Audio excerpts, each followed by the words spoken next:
कि भाई हम विकास भी कर जाए और भुखमरी के शिकार भी लोग रहे, कैसा विकास, शिकार भी लोग रहे, कैसा विकास, शिकार भी लोग रहे, कैसा विकास। न्याय महंगा हुआ है स्टाम्प के मामले में।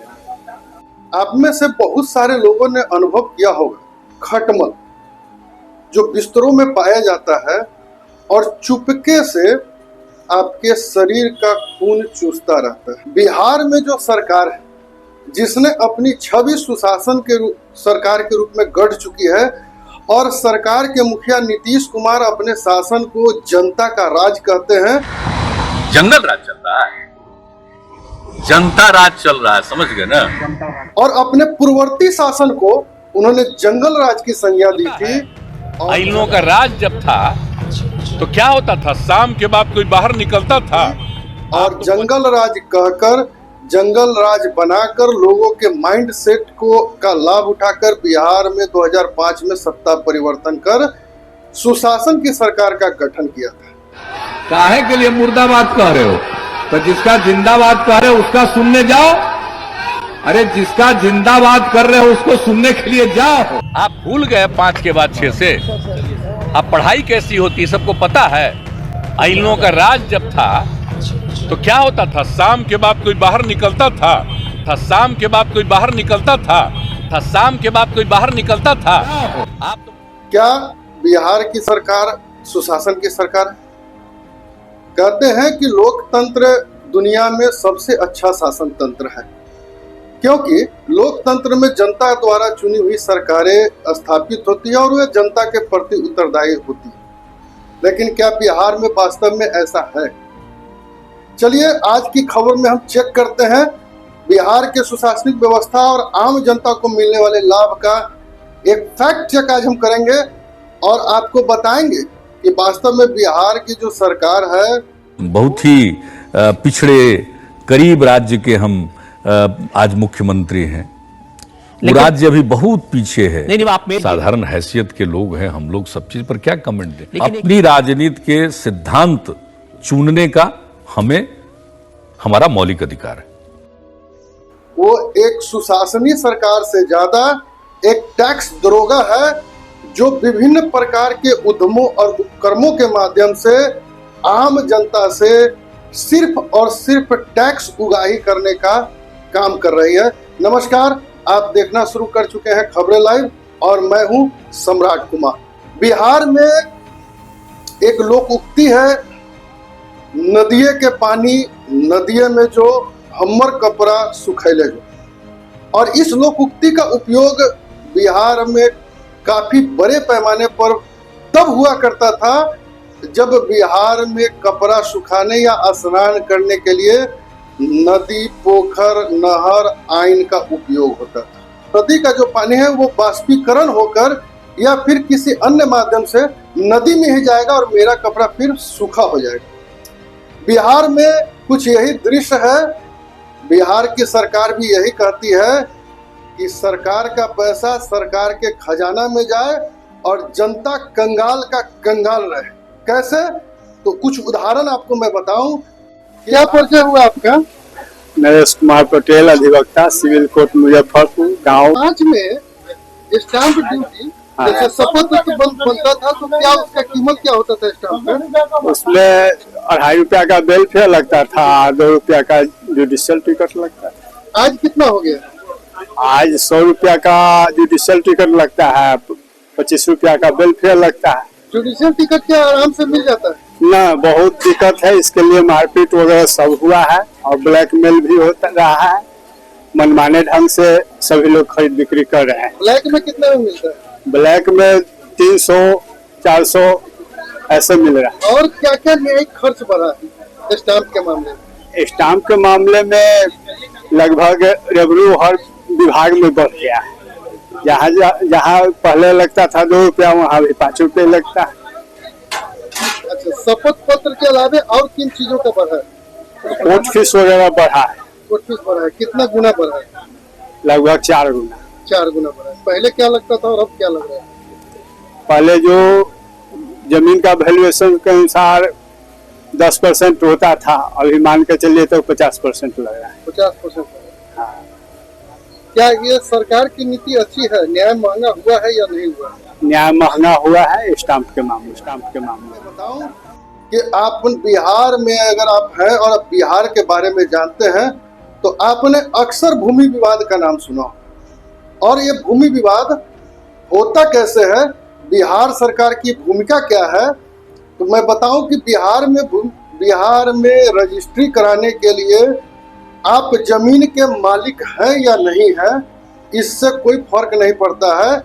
आप के पास आधार कार्ड है तो आप जाके जमीन बेच सकते हैं।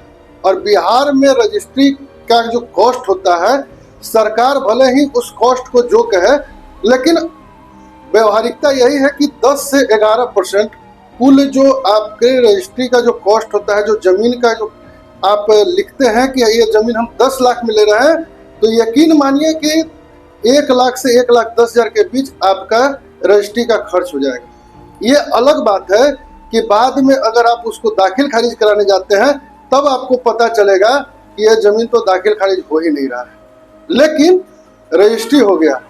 तो क्या सरकार केवल टैक्स के लिए भूमि विवाद को बढ़ावा दे रही है? अगर सरकार को सिर्फ टैक्स से मतलब नहीं होता तो ऐसे तमाम रजिस्ट्री पर रोक लगता। लेकिन यह सिर्फ रजिस्ट्री तक नहीं रुका। अब अगर आपने रजिस्ट्री करा लिया तो फिर आपको जाना होगा, अब अगर दाखिल खारिज सीओ ने नहीं किया तो आपको अब न्यायालय का रुख करना होगा, और न्यायालय का जब रुख करेंगे तो असली खेला यहीं से शुरू होता है, जहां आपको धीरे धीरे चूसा जाता है। आप कहेंगे कि क्या केवल ये नीतीश कुमार के शासन में ही हो रहा है? नहीं, ये पहले भी होता आया है, लेकिन क्योंकि नीतीश कुमार ने अपने शासन को सुशासन के रूप में स्थापित किया है, वे इसे जनता का राज कहते हैं, इसलिए ये सवाल भी नीतीश कुमार और नीतीश कुमार की सरकार से बनता है कि क्या केवल टैक्स देने के लिए ही बिहार की जनता बनी है या बिहार की आम आवाम ने आपको चुना है?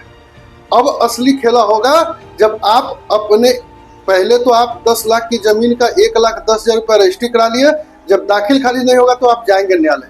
लेकिन इससे पहले मैं बताऊं कि बिहार सरकार में जब बजट आया था तो बिहार सरकार के द्वारा ही बताया गया था कि बिहार के प्रति व्यक्ति औसत आय जो है वो करीब 55,000 रुपया है, अर्थात प्रति व्यक्ति प्रतिदिन 150 रुपया।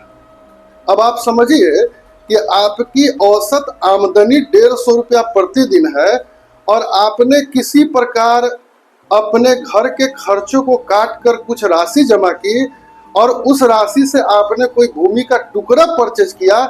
टुकड़ा खरीदते समय ही सरकार ने उसका तकरीबन, सरकार और उसके रजिस्ट्री के क्रम में जो लोग उपयोग में आते हैं उन सभी ने मिलकर आपसे तकरीबन 10 से 11% उसका भाग ले लिया, जिसमें कुछ हिस्सा सरकार के टैक्स का भी है। और वो जमीन अगर दाखिल खारिज नहीं हो तो आपको जाना होगा न्यायालय। न्यायालय में जब आप जाएंगे तो आपको जानकर आश्चर्य होगा कि ये बिहार सरकार जब 2005 में स्थापित हुई थी तो 2006 में बिहार सरकार के मुखिया एनडीए की सरकार थी, भारतीय जनता पार्टी और नीतीश कुमार के जदयू गठबंधन की सरकार बनी थी। और उस सरकार ने 2006 में एक अधिसूचना जारी की थी, एक गजट जारी हुआ था, और उस गजट के अनुसार बिहार का न्यायिक खर्च 175 करोड़ रुपया था। और बिहार सरकार के वित्त सालेख में लिखा हुआ है कि अगर न्याय के खर्चों में स्टाम्प ड्यूटी बढ़ा दिया जाए तो कुछ राजकोष पर बोझ कम पड़ेगा।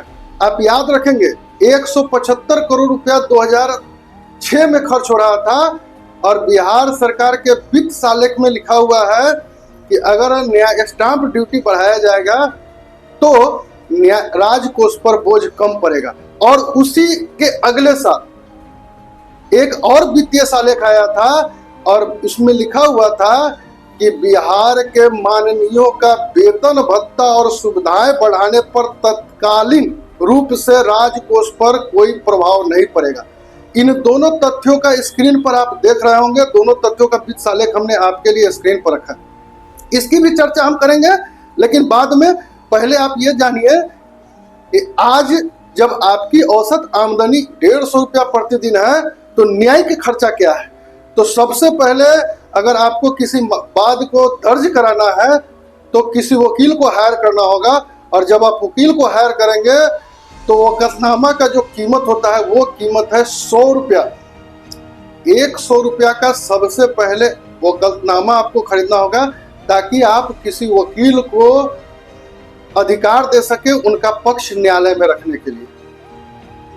25 रुपए के करीब हाजिरी का खर्च आएगा।